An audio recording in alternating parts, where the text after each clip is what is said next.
madaxweynaha hirshabelle la hadlaya madaxweyne waxaan ka codsanaynaa haddii lixda maada ay kansalaan in adiga dhahdo siday Puntland isku taagtay ee goon isku taagtay inaan isku taagno manugu raacsantiin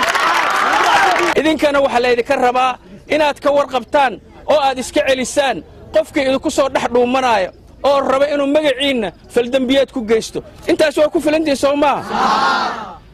waxa kaloon faraaya dadka laga soo diray xamar oo imtixaanka loo soo diray oo hirshabeelle ku sugan billahi calaykum hawshini waad gabteen meeshaad ka timideen ku noqda meeshaad ka timideen ku noqda amnigiina iyo joogitaankiina dhibaato nagu yahay waad fashilanteen waad qaldanteen waa ilduufteen waa idinka hoos baxday meeshii aad ka timideen ku noqda wasaaradda waxaan leeyahay dembiga dhacay waa in la xisaabtan yimaado ciddii waxaas geysatay oo intaasoo dhibaataa samaysay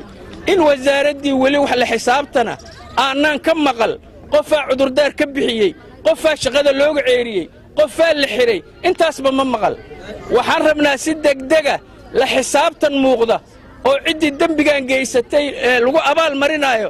oo ay ku qancaan waalidiinta oo ay ku qancaan ardada oo ay ku qancaan mas'uuliyiinta degdeg ayaan u rabnaa arrinta waxbarashada waxaan idiin sheegayaa xanuunka idihaayo iyo dhibaatada idihayso waan maqalnay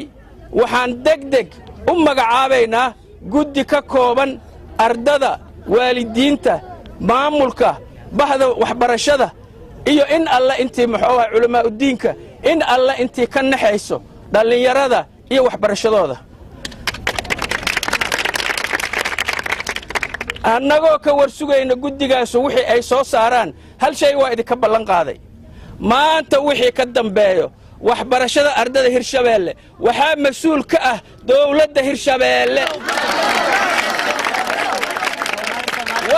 waxa laga qabanaayo iyo go'aannada la qaadan doonane waxay ka dhalan doonaan la tashiga aan la samayno guddigaas sidii ay talo noogu soo jeediyaan sidii ardada u roon sidii mustaqbalkooda u roon siday cadaaladdu ku jirto markaan fiirinno ayaan go'aan ka qaadan doonnaa laakiin waxaan